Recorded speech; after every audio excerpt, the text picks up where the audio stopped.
আসলে বক্তব্য আপনারা দিয়েছেন, কেন ধানের শীষে ভোট দিতে হবে সেসবও বলেছেন। আমি এই যে আমাদের মা বোনেরা কষ্ট করে এখানে বসে আছে, এই একটু ইয়ে করতে হবে, হ্যাঁ? আমি বলতে চাই, কেন আপনারা ধানের শীষে ভোট দিবেন এইসব আলোচনা হয়েছে, তারপরেও এই যে মা বোনেদের জন্য কি প্ল্যান করেছে বিএনপি, আমাদের নেতা তারেক রহমান যে ফ্যামিলি কার্ডের কথা বলেছে, এই ফ্যামিলি কার্ডটা দেখেন এরকম একটা স্মার্ট কার্ড হবে আপনাদের ভোটার আইডির মতো। এই ফ্যামিলি কার্ড অত্যন্ত সম্মানিত করবে আমাদের মা বোনকে। কেন?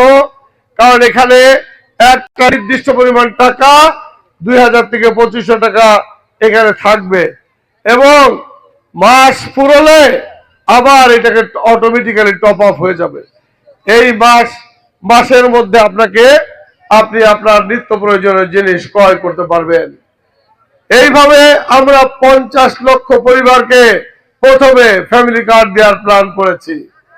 আমি আমাদের মা বোনদের বলতে চাই, এটা অত্যন্ত সম্মানের ব্যাপার।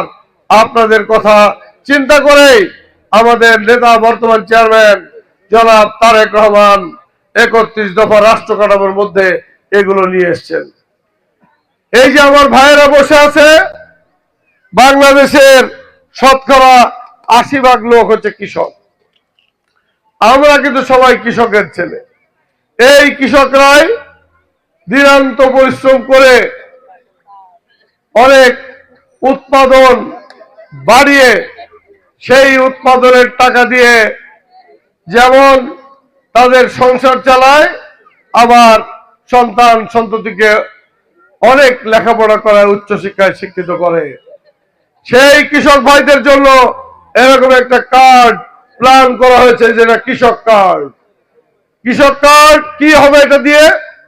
এইটা দিয়ে আপনি ন্যায্য মূল্যে কৃষি উপকরণ, এমনকি কীটনাশক এবং বীজ এবং সার আপনি ন্যায্য মূল্যে ক্রয় করতে পারবেন। তার মানে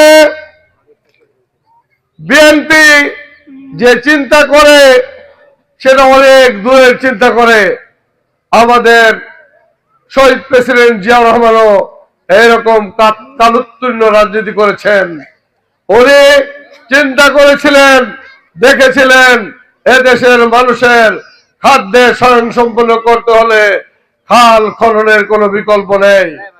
উনি সকল ছাত্র জনতা সাধারণ মানুষকে সাথে নিয়ে যে খাল খনন কর্মসূচি হাতে নিয়েছিলেন, বাংলাদেশে খাদ্যে বিপ্লব হয়েছিল, এদেশে সবুজ বিপ্লব হয়েছিল, এদেশ খাদ্যে স্বয়ংসম্পূর্ণতা লাভ করেছিল। অথচ তার আগে এদেশে দুর্ভিক্ষ হয়েছিল, এদেশের মানুষ অনেক কষ্টে ছিল।